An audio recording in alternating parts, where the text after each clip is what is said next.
Well, good afternoon, everyone. Ivana Taylor here, and I want to welcome you to the Monday edition of Bizapalooza Chat. On the show today, we're going to share the best digital marketing tips for 2018. Now, I'm willing to bet that you fall into one of two categories. Either you have more time than money, or you've got more money than time. But whatever camp you're in, you're going to get some wonderful strategies to use in 2018. Our guest today, we have two guests today, so this is really, really exciting. We've got the powers behind Symphonic Digital, a digital marketing agency, and we have Stefan Horst. Hey, everyone. Hello, Stefan. And we have David. Is it Antil, David? Yep, that is it. Awesome, awesome. It is great to have all of you guys with us today. So without further ado, the Twitter chat is running and folks are going to start to get themselves all, warmed up. And while they do that, what I would like to do is ask you guys a question. When we started talking about, actually, Stefan and I talked a little bit earlier, and we focused around this idea that small to medium-sized businesses fall into one of two categories. One being they have more time than money, and the other one being that they have more money than time. So given that scenario, let's start with Stefan. What do you think that small business owners need to know that they don't know about how to spend their digital marketing dollars? Well, I think, small and medium-sized businesses can start with marketing even without spending a dollar, right? There are so many things they can do that's just setting themselves up for online marketing, whether that is creating a Google Plus page for their business, making sure that the address is in there, the phone number is in there, creating a Facebook, a profile for the business, creating a Yelp account. I am the one who screwed up the entire thing. Uh-oh. Oh. Yeah. All right. So we're going to start all over again. This is hysterical. This is just hysterical. I know why it wouldn't go live on Facebook, because I did not. Oh, it still won't let me go live. I didn't start broadcasting. Uh-oh. But I did now.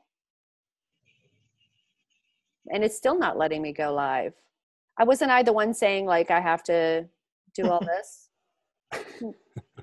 No, it's not. I'm the one who having technical difficulty. I am the one. So, all right. So we're on Bizapalooza chat. The chat is happening on Twitter. We're talking digital marketing strategies and trends for 2018. Oh, that's a good idea. Let's see if it'll let me go on YouTube, live on YouTube. Let's try that.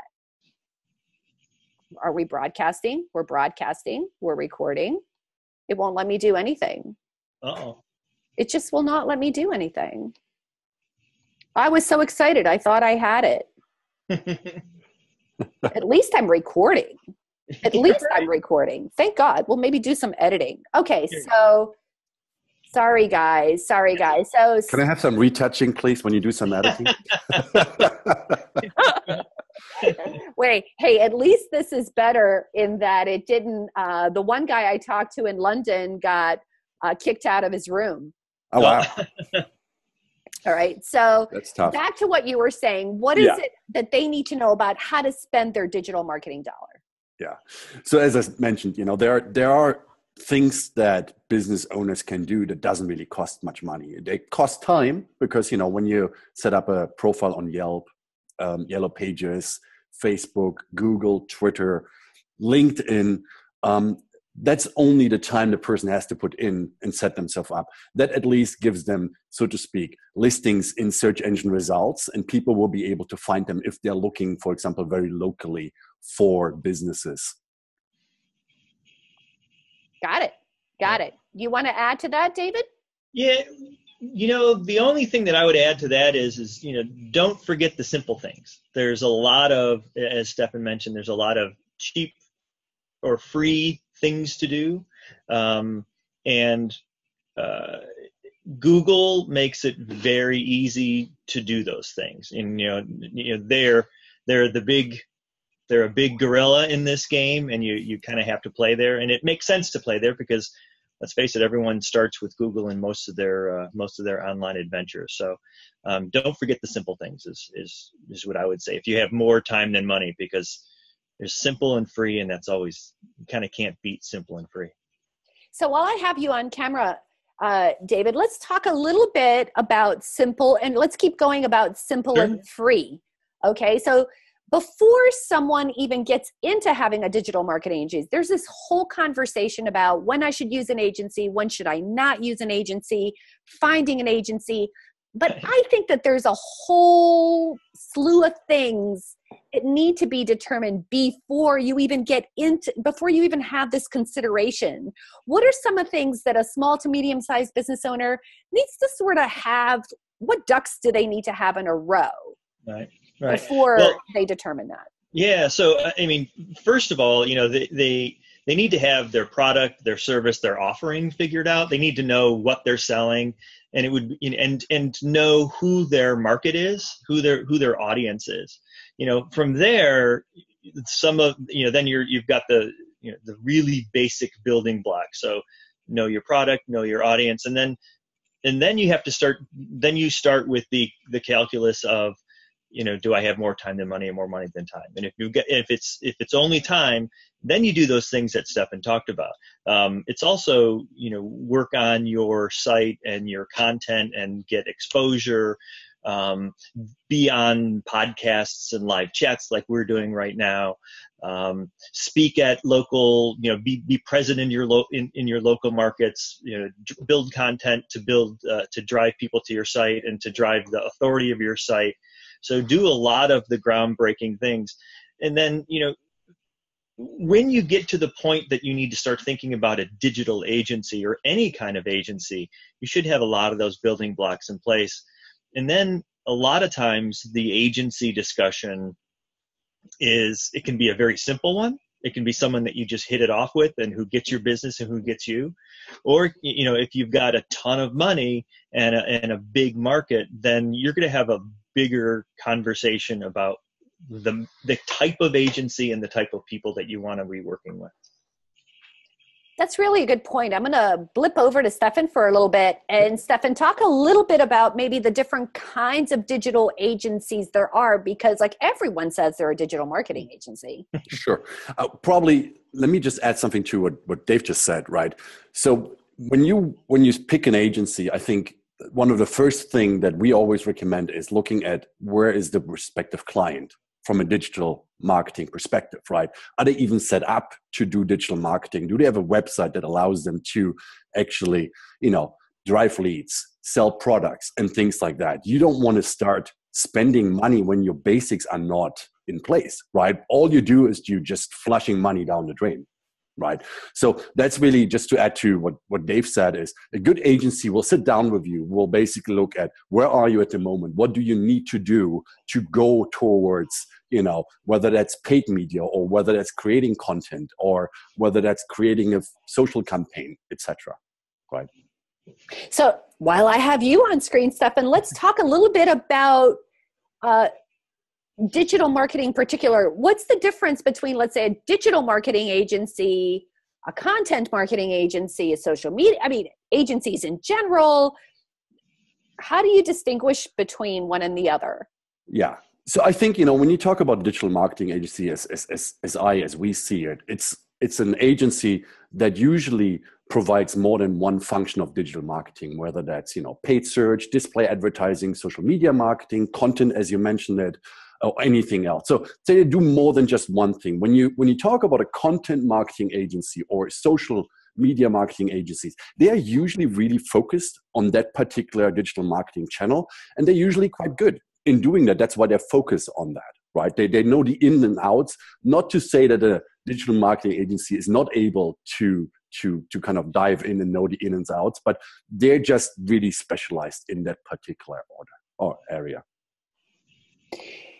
So now to David, since I have you, talk a little bit about maybe some basic digital marketing components. What is it that defines digital marketing overall? What is in that bucket? I have to admit that I sort of throw that word around quite a bit, and I really had to stop and think a little bit about what falls into that digital marketing category. Talk a little bit about that. Yeah, so that's really interesting. And over the last, 15 years, 20 years maybe,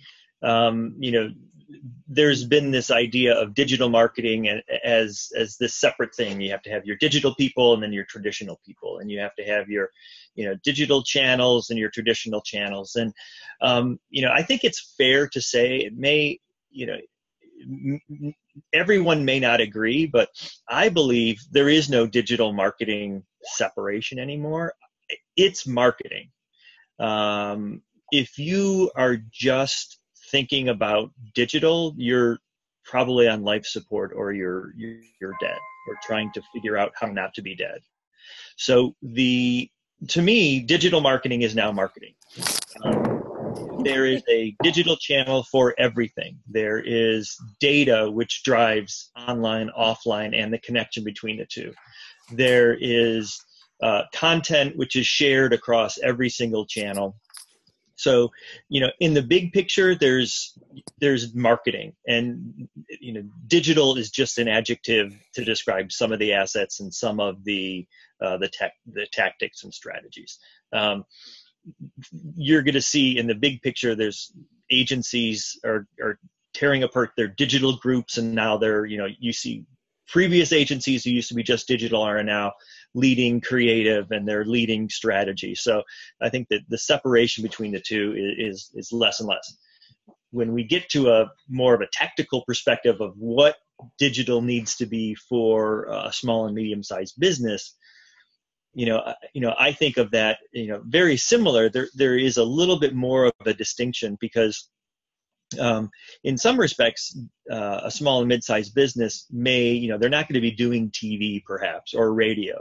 They're probably going to be doing a lot of local things, like they may still be in their newspaper. They may still have a couple of outdoor things. They may sponsor some local events. But then everything else is going to move on to digital. You're going to have to be in Google paid, perhaps, in whether it's in search or in some display. You should have a Facebook page. You should have some of those basic things set up. So the digit, and then of course the content and how it's distributed is of course now all digital, and that's really how everyone interacts and consumes advertising and consumes content. So. That's a long answer to, what's digital, but I think everything is digital is the short answer of that right now. Well, I'm going to focus on Stefan for a second. And I've actually, I ran into an amazing small business website this weekend. I'm not going to tell you what the issue was, but I will tell you, I found it's an appliance store in Boston. Okay. And they have a great website with some great content and some, just fantastic stuff like that. And I was like, my God, I've got to share this with my audience. What a great example, I thought.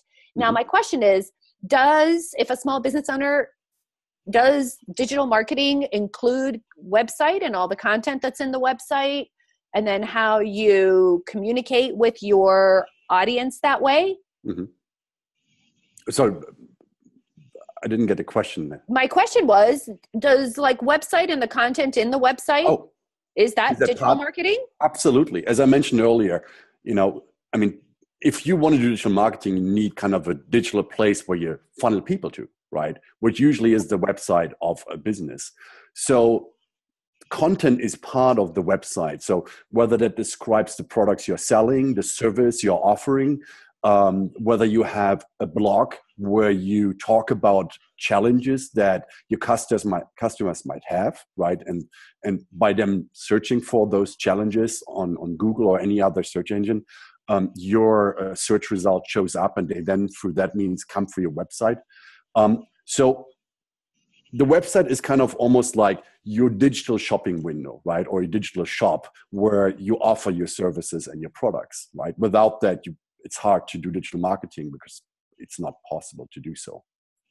So I can't help myself. I'm going to share my screen. And as I said, this happened over the weekend. You're going to laugh when I tell you. Yeah. I wish I lived in Boston because I would buy something from these guys. Yeah. So as it happened, my dishwasher died for like the 7th time in this past year. To make a long story short, the Sears people said they would replace it. And so I started looking, and they said I could choose any dishwasher I wanted. Right. So now I'm searching for dishwashers, and in searching for dishwashers, I actually ran into this website. So I don't know if you can see my screen. And it's not like okay. So what ended up happening is I ended up finding, there was a, look at this, Learning Center. I ended up finding a resource guide. Yeah. See that? Appliance buying guide and all this stuff. And there's great content on this site. Yeah. I was blown away, and I was like, So, and one of the things that appealed to me about this was the fact that it was very congruent. All roads lead to come and buy from us. Yeah. And I've noticed that while I know a lot of small businesses that have nice sites, I didn't notice how well everything worked together. And I thought to myself, these guys must have used an agency.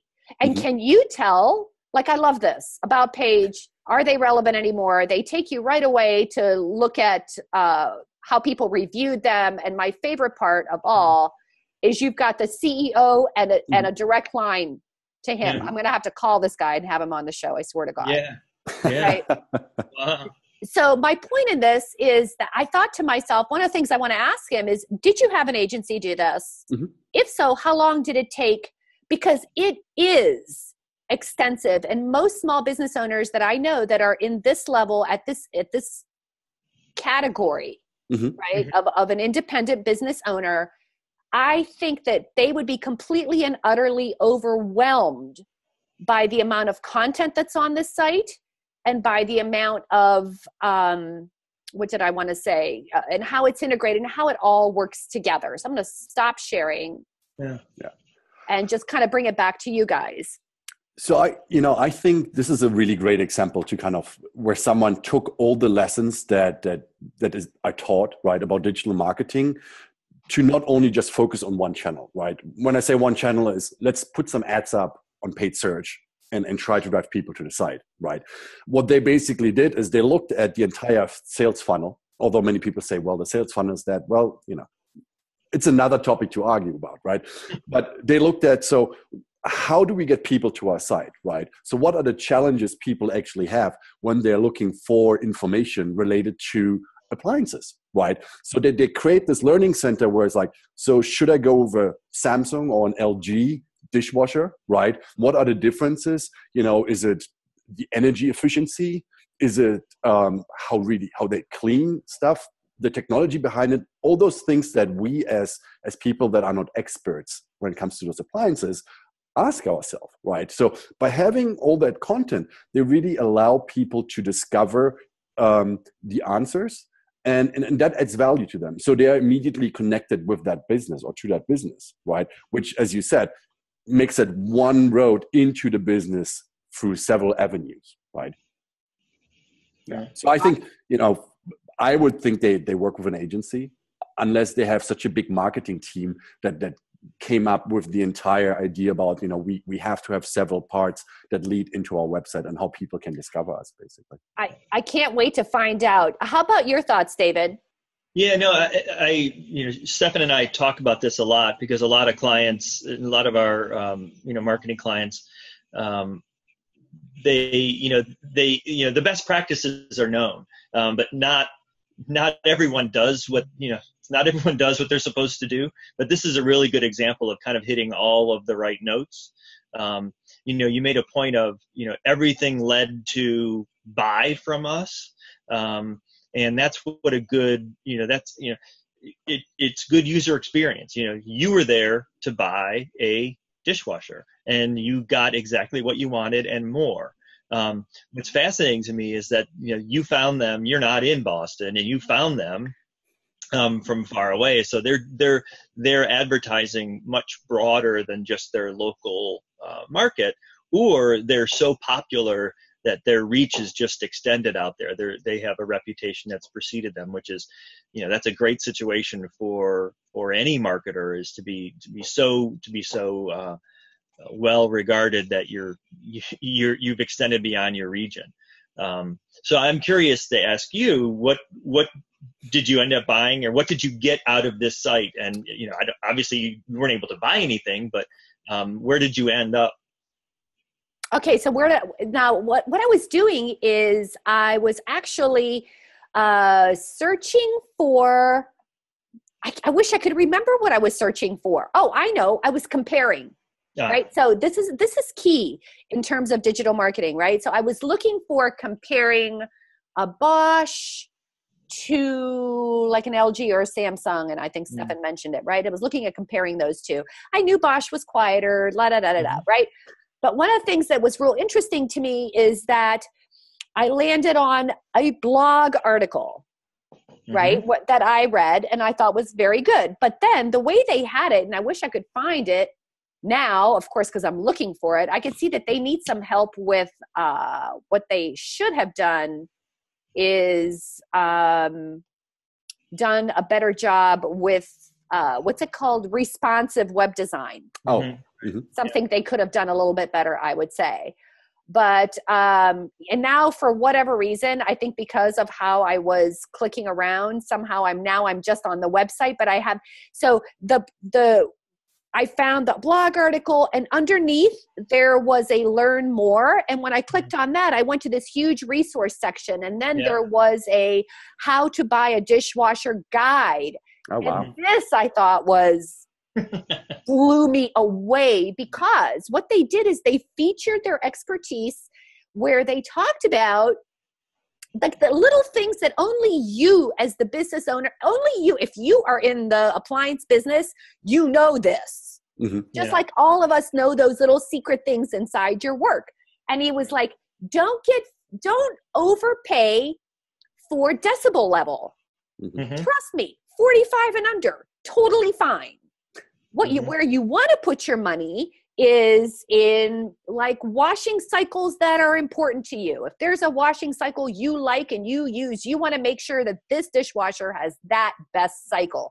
So I know we're talking about dishwashers, but I'm hoping that everyone who's watching can see how you can apply this in your own business. Like, how would we apply this to digital marketing? Who wants to jump in? Right. Well, I'll jump in because it kind of harkens back to what we were talking about earlier is, know your product and know your customer. These guys know dishwashers. They know appliances better than anyone, and they know the things that turn people on and turn people off. They know how people use their product. So, in a kind of a Uber way, this is a way of, it's kind of, they've done this well. They know their customer, they know their product, and they're putting the user experience out there that shows that you know them.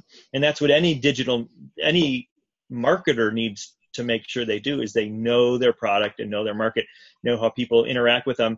And then you can jump to the next level of, then you start looking at kind of user personas. And it's like, when a person is searching for a dishwasher or a car or or eyeglasses, what device are they traditionally on? And then when they break their dishwasher or a bike, how do I get them in the moment of them deciding they want to make that next step? So that's much more complicated. It's a much more kind of strategic thinking process that you need to go through. And that's something, again, that an agency can help you go through. It's kind of how we have to think just to get, advertisements or, marketing material or content in front of users. So I'm going to jump over to Stefan and ask him a question. And that has to do with pulling out what I thought was done really well with these folks here, is that it wasn't just that the information was there, because a digital marketing agency is never going to be as expert as you are at your business. So Stefan, when you guys are working with clients, how do you extract that important information? I know that's something I have a difficulty with, where I have clients who know their product or service very, very well, but they really struggle with verbalizing it in a way that is appealing and that might resonate with that audience. So what are some things or some ways that you guys work with clients to sort of pull that information out of them? That's a good question. I think we usually start our engagement with clients just with a kickoff meeting, right? And then we have kind of a couple of questions that are preset that we ask just to get a feeling for the business. And then we dive really deeper into the business, into particular areas. And that's really when we're trying to let the client talk first, to kind of let them explain what their products are, let them explain what their USP are, without kind of really jumping in. And then we go back basically and then kind of revisit the information we collected and kind of almost paint a picture without taking, like a pencil in our hand. But we talk about what we heard and how we think that company kind of does business, what their USPs are, et cetera. And then we go back to the client with our understanding and basically providing a sounding board, right? And then it sometimes, we are close and sometimes we are still far away. But by starting at that point, we basically then narrow the gap between what our understanding is and what the client wants to express their business is, how they do business, etc. Until we come to a point where we have it basically dialed in, where we really 100% understand how we can communicate the client's, advantages, the client's business. It's when you write ad messages, you want to write a message that kind of reflects how the company is, what their values are and everything else, right? And in order to do that, you need to understand the business. So coming to a point where we all understand what they do, how they do things, how they're different, etc., allows us to create much better content, whether that is ad messages, landing pages, display ads, Facebook posts, etc. So I want to jump over to David and ask, if you're a company that's sort of trying to pull it all together, to try to pull that funnel together, can you maybe go over some of the steps? Like, for example, in my experience, I went from a blog post to a resource page to a guide to, really digging down, through that particular company's website. What should a small business owner be thinking about? Like, what are the different, what would you call them, nodes or modules of your digital marketing strategy? And like, where do you start? Right. Well, that is the question. I mean, that's the main question that we need to think about. In a way, I would ask that maybe you think backwards. Think just before the sale. So if you're a local, let's say you're a local quick service restaurant, and you have a couple of stores locally, a couple of restaurants locally, and you cater mostly to lunchtime crowd. You're going to want to kind of back into that and say, okay, how do I advertise to someone around lunchtime? Do you hit them with do you kind of day part your Facebook buy to lunchtime, or your paid search, or any other kind of advertising? So think about what they do just before they may want to visit you, because a lot of times you're not going to think 3 weeks out for a visit to the store like this. So think just before the purchase, and then that's really that's a place to start to get conversions immediately, and then back up a little bit before that to the main branding and awareness. And then what do you need to do to build brand if you're just launching this restaurant, for instance, in this market? Kind of go back up the funnel then and start to think about what does the competitive marketplace look like? What does your audience profile, how do they consume media? And then where are the opportunities for you to be in front of that audience? So, I think with the old funnel of, branding, awareness, consideration, and purchase, it's been threatened to go away for a long time, but there still is some value to that. But I know a lot of our marketing clients, they want to sell something now. I mean, most, even when they do branding campaigns, they want to sell something at the end of the day. So let's think about how to get that next sale, and then kind of work maybe up the funnel if you have more money than time. Mm. Great. Probably to add to that is, I mean, every business has a different business challenge, right? If we don't take the lunch place that exists, right, and that needs to find people around the noon time to come in and have their lunch. If you take a new business, for example, that has a completely different challenge, right? That business is not known, right? So we might not start on the bottom of the funnel where we just, cater to an existing demand. That business might need awareness, right? The business need to be discovered. And we would approach things for that business completely different than to a business that is already established, right? So we start building a brand campaign. We decide which channels we're going to use in order to engage with people. We see a lot of activity, for example, in social networks. There are so many different platforms that you can use depending on what kind of clients you have. You want to engage with business people, well, go to LinkedIn, right? It's expensive, but it caters to that group. You want to sell things, Pinterest actually is quite good for that, right? Or Facebook in general, because you have this massive reach, works well. And the cost for advertising there are not so good, but it's more brand awareness channel. So once we create the awareness, then we at the same time can start to pick people up in a lower order mid funnel, right? By creating a paid search campaign where people actively look for information, for products, for services. You've mentioned something that I don't know if you're going to answer. I was like looking for a pencil to write it down because this is so important. Let's make a list. This will be so useful for folks. Let's make a list of things for that buying funnel, like maybe just social channels. Channels for, you said, building awareness. Which social channels are great for building awareness, Stefan? Well, as I said, I think the channel with the biggest reach is Facebook, right? I mean, billions of people have a Facebook account. We see a little bit of a, downward trend as it relates to usage, just because there's a lot of advertising, and then the personal content that we all used to love in the beginning is kind of fading away a little bit. But nevertheless, it's a huge channel because in comparison, for example, to paid search, it still is very cost efficient from an awareness perspective, right? So that definitely works really well if it is targeted, which you can do. You can really break out audiences. If you know your audience, you can break it out, you can target them. Pinterest, as I mentioned, we see good results when it comes to, for retailers to show products. So it's a very visual channel, obviously. And then LinkedIn more from a B2B perspective, right?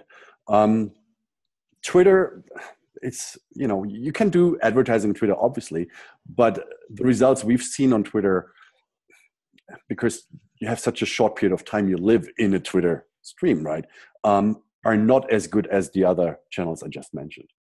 So that would probably be my kind of start with Facebook.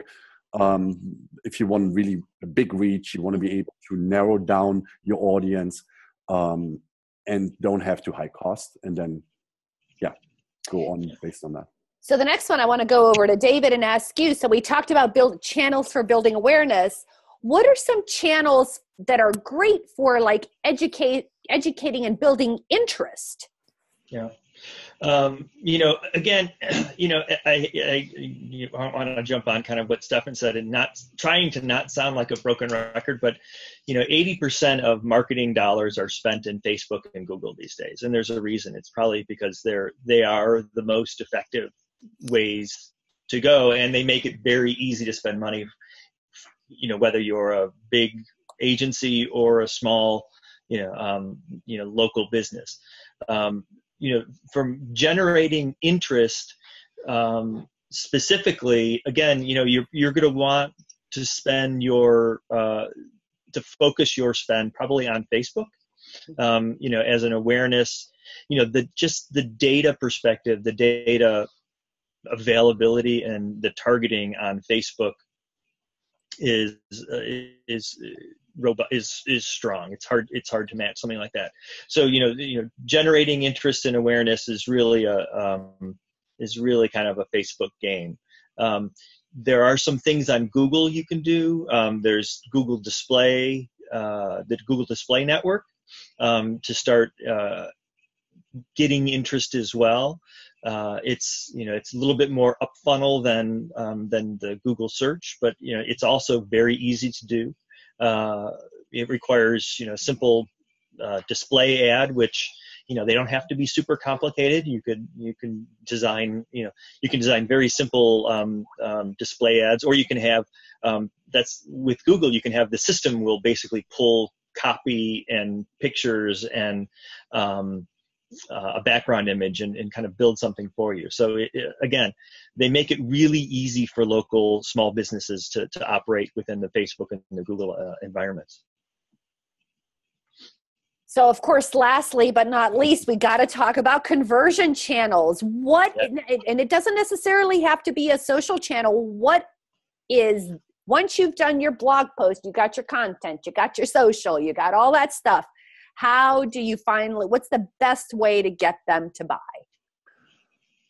Well, I mean, we strongly advocate paid search there. It's a channel where people express intent by typing in a search query, right? You went to a search engine and said, show me Bosch dishwashers, for example, right? And then based on your search query, you get search results, and they are more or less hopefully related to your search query, depending on how good, from a paid perspective, which is usually on top, the ads are written, and the companies that are bidding on the respective search queries. And then the more naturally generated links by the Google system underneath that, right? So because people are looking actively for information, you have a much, much lower cost per conversion usually. The only challenge these days we see with paid search is really that there are certain areas where CPCs are getting very high. And that almost can eat up the conversion rate advantage. So if you have a higher conversion rate than compared to Facebook, that usually means a lower cost per lead, cost per sale, whatever you're measuring, right? But if your CPC becomes so high, then all of a sudden the cost per increases, and it might come to a point where your return on investment, return on advertising spend, whatever it is that you're measuring is getting too high, and then you look for alternative channels.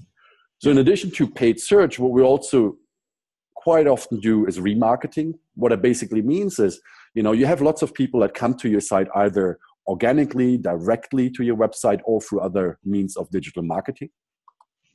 And they either, embark on a journey to buy a product, and they might abandon the cart at some point. So we can retarget people that have abandoned the cart, and because they're so close to actually checking out, giving them maybe a discount at some point could bring them back and they complete the journey.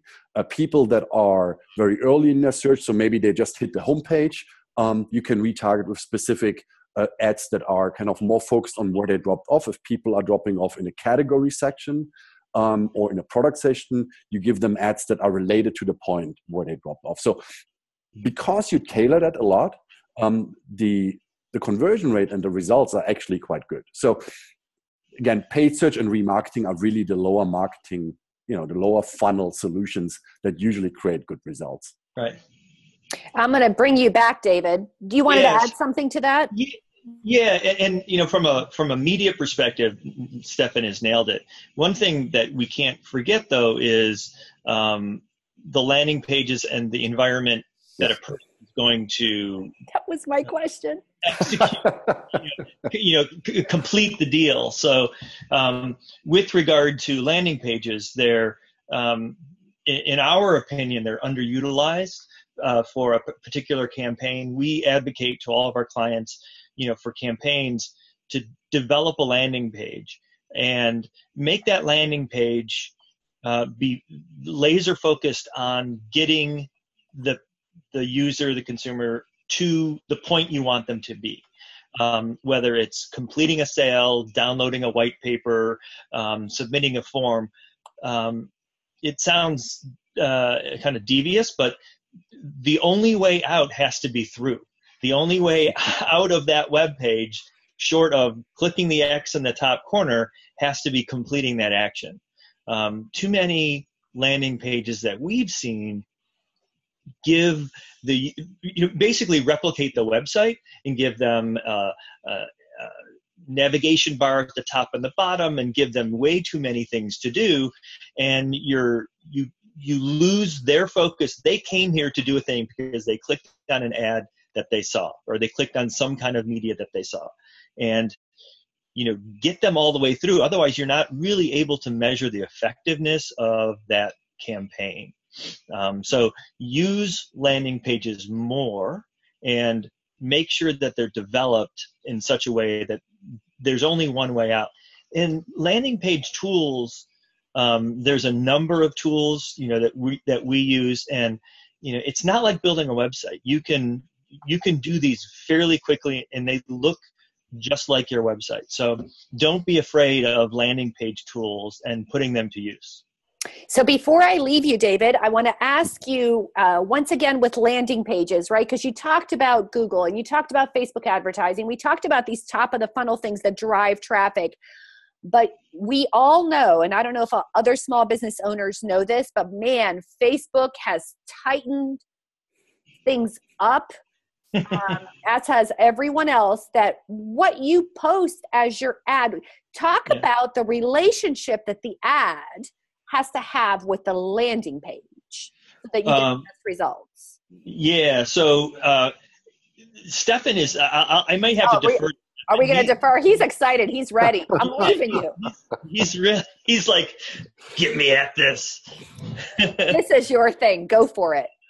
Well, landing pages, as Dave said, are really important to kind of close the deal, so to speak. And, depending on the channel you are working on, it's a little bit less or more important, right? If you take paid search, right, you create a keyword list that you feel are representative of the products or services you sell, right? So based on the keyword you bid on, your ad is triggered, right? So you want to have the search query in your ad copy so that the user that actually searches for, let's say, a service, finds the ad relevant, because it's like, your ad is like your shopping window, right? If your shopping window is not interesting, no one will come into the store and will even browse, right? And the same applies to ads. So that's the first step. And then the landing page basically needs to reflect the ad, right? What's the ad message? What are we talking about? So we're talking about a specific service, then that message needs to be the focal point on that landing page, so that there is a connection between I search for A, the ad said A, the landing page says A, and that basically lowers the barrier for people to just jump off, right? If you don't have, for example, good content on it for Google, for example, then the so-called quality score, which determines what the quality of your landing page is to the search query, will be very low, which means you're paying much, much more per click than if you would have a high quality score. Does that make sense? Yes. It's so smart that I'm tweeting it out right now. What impacts, so one of the things that impact the quality score, let's talk a little bit about how quality scores work. Who wants to talk about that? Because that's really important. People don't really get that. Yeah, I can pick that up. Okay. So the way how quality score works is actually, it's kind of a black box. It's one of those black boxes Google has, right? We don't really know what the weighting of each of the elements in there is, but we know what is important that influences the quality score. So the first is basically is CTR, right? Is something that is important that goes in there. So click-through rate, the number of times your ad is shown, and how often compared to how the ad is shown, someone clicked on the ad, right? Then also, what's the relevance to the search query with the ad and the ad to the landing page, right? So if you want to advertise against the competitor's term, let's say Samsung wants to buy the keyword Bosch dishwasher, right? So the relevancy for someone looking for a Bosch dishwasher is very low, right? Because you're looking for a Bosch dishwasher. You're not looking for a Samsung dishwasher. So they already get a very low score. They might have in the ad copy certain words that relate to Samsung, but it will be low. On their webpage, they also won't have many informations about Bosch dishwasher. So the relevancy overall to the search query is very low, which means Google penalizes you and you get a very low search query quality score, which means you pay more, right? Another case is if your brand is ABC appliances, right? And someone searches for ABC appliances. Your ad copy talks about ABC appliances. Your landing page talks about ABC appliances. Your URL is ABC appliances. That's a very, very high relevancy for Google. So therefore, Google will give you a high quality score because they see that your landing page, what you offer on your landing page, has a very high relevance to the search query. So that's what the person is basically looking for.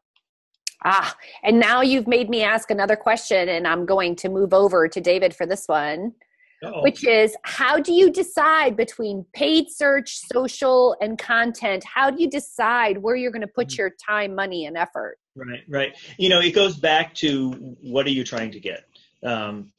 Paid search is really good for lower funnel activities, for getting it's close to the sale. Social and content are a little bit further up funnel. It's going to help you build the awareness and build your expertise and build your relevancy. So if you have those two choices on the table, you really need to back up and think, what do I want to get out of this? Be conscious and very kind of consequential about what I want to get, and then if you're the end of the year, or let's say you're an auto dealer, end of the month, and you're trying to clean out the inventory, you're gonna, it's the wrong time to be building your brand. You want to get people that are looking for vehicles today.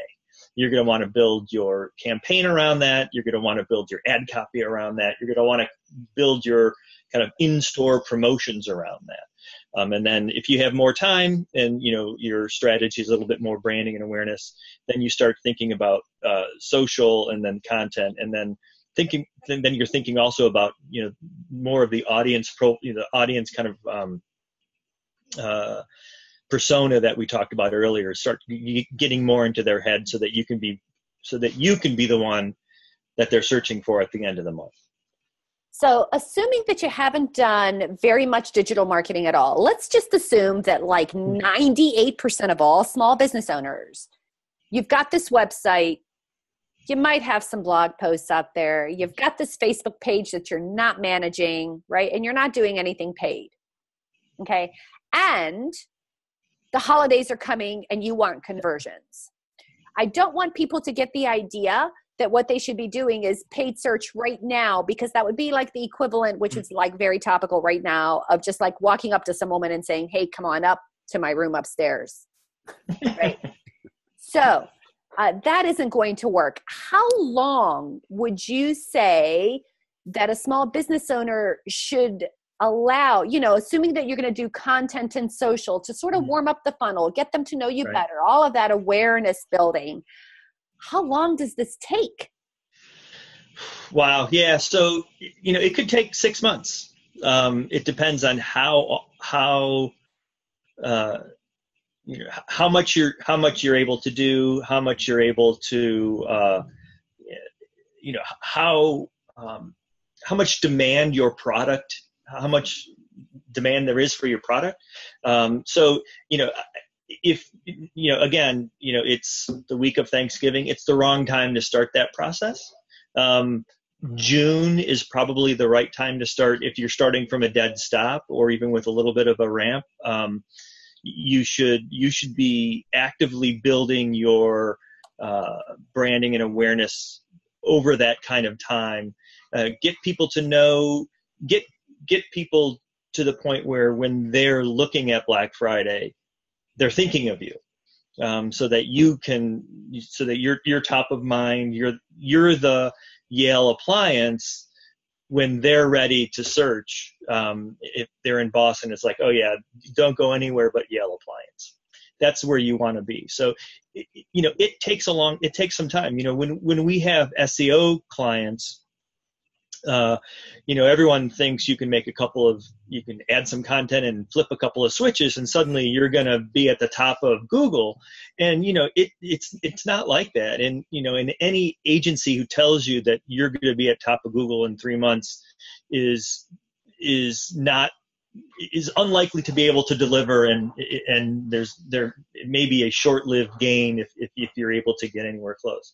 We tell our clients, you can start to see the needle move in 3 months, and in about 6, you should be, you should be moving in, really clearly in the right direction, and that's from an SEO perspective. So Stefan and I had this conversation, and you've just brought it up for me, David, and this would be the great way to wind up this chat, right? Let's talk a little bit about working with an agency, and what's a reasonable amount of money to spend, assuming that you're a small business, right? Wearing many hats and so on and so forth.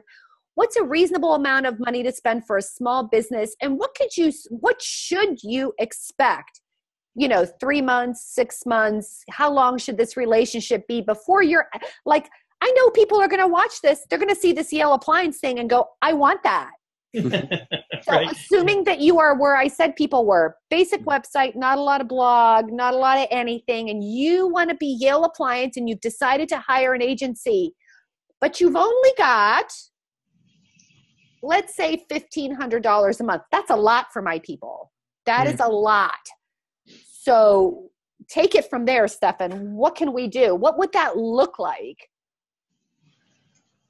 Well, to be honest, how much is it going to cost is almost always like how long is a piece of string, right? Because it depends on what do you want to do, right? If you have a limited budget, you have to look at what can I do with my budget, right? So a good agency knows what the budget is, knows how much time and how much certain things will cost. And then based on that, we'll come back and we'll say, you know what, for $1,500, here is what we can actually do, right? We can create content for you, but as Dave said, it will take 3 to 6 months for it to appear in higher positions if it is properly optimized. For example, if you have $1,500 and you want to do paid search, that can be implemented within a week, right? Because what you do is you create a list of keywords similar to social media activities, where you have to create the ad units, have to define the audience groups, etc., and then you activate it, right? So there are solutions that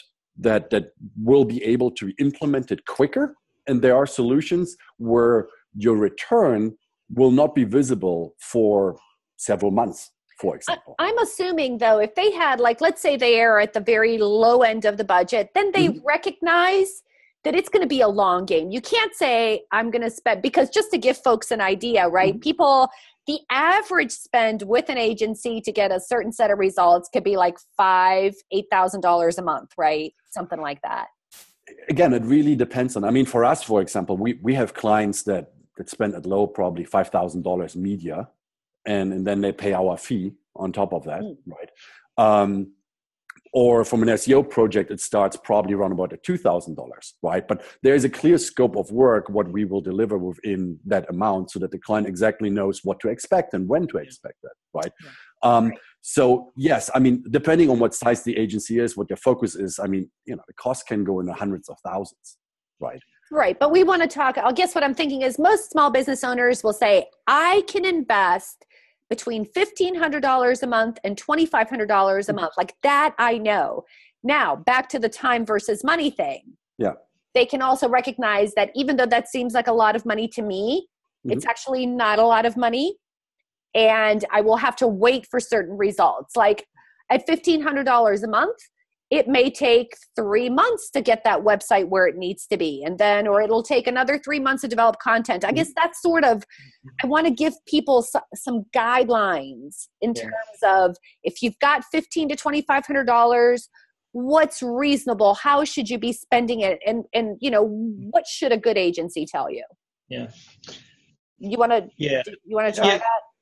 Yeah. Let me maybe take a shot at that. You know, what I would say is with, $1,500 to $2,500, do two things. One is make sure your basic website, your basic landing page, are good in the way you want them. And then the second thing is make sure that your analytics, and don't be afraid of the word analytics, make sure that you're measuring things properly. I would invest some of that money in either, bringing on your really smart niece who's a data person to come in and sit there and figure out Google Analytics, or hire an agency or someone who's really good at Google Analytics to make sure that your site is up and running and tracking what you need it to track. And then from there, you can start to really see what's working. Because without a properly developed site that's representing your product and your service and your offering and the way to measure it, then you're kind of shooting in the dark, because at some point you are going to get to the point where you have more money and less time to spend. And that's when you're going to want to say, but I know all of this from my past history. So, those are two things that I would suggest, is make sure your basic, again, let's come back to that, almost the first question. The basic hygiene is done and you're measuring things. And then you can go from there. You can grow from there. Okay. Last question, you guys, as we wind up the chat. What is the number one thing any small business owner should be doing in digital marketing for 2018? Wow.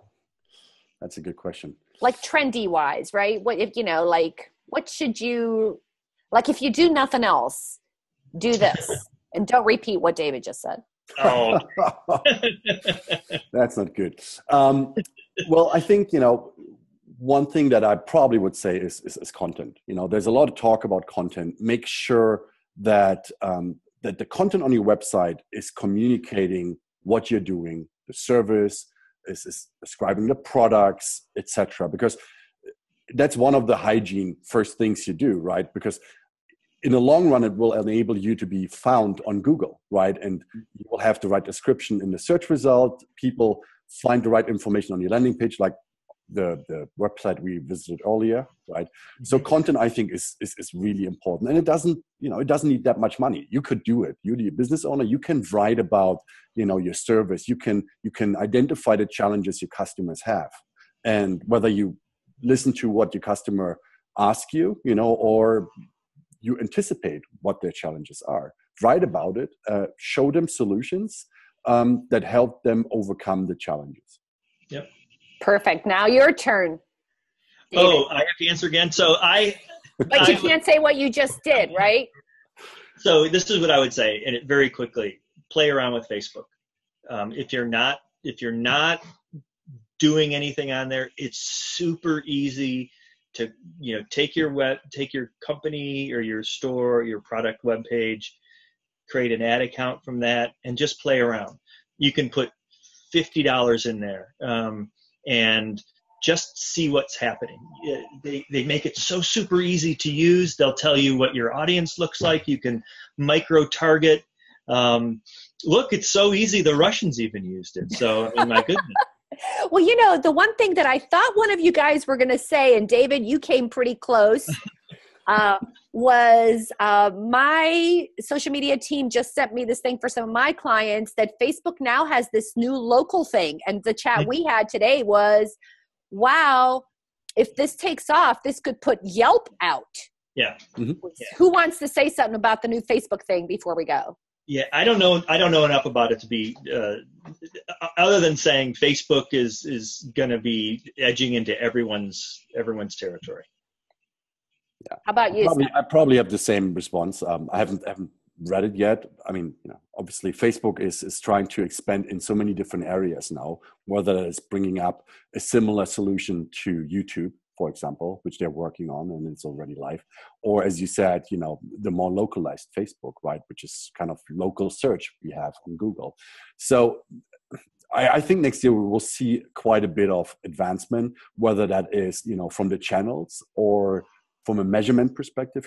We still have a channel or a challenge that it's difficult for small, medium-sized businesses to measure across channels. So whether you search or Facebook or display, etc., it's very difficult to get a clear view on. And if you throw in devices, so mobile phone and desktop, for example, it gets even more complicated, right?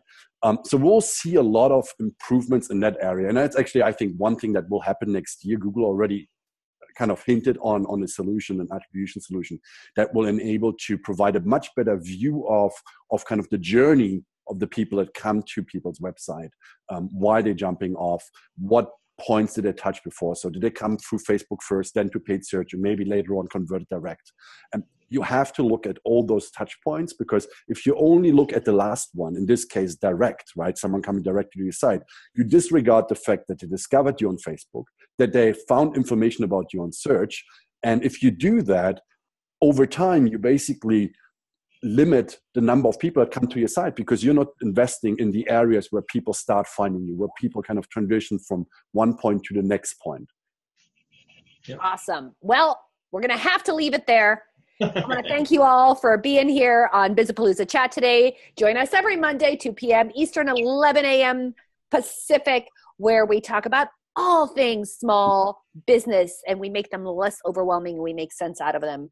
Great fun. Thank you for being here. I want to thank my friends, David. Thank you for being here, David. Thank you. It was fun. And I want to thank Stefan. Thanks for having me here. And I want to thank you all. Have a great rest of the week.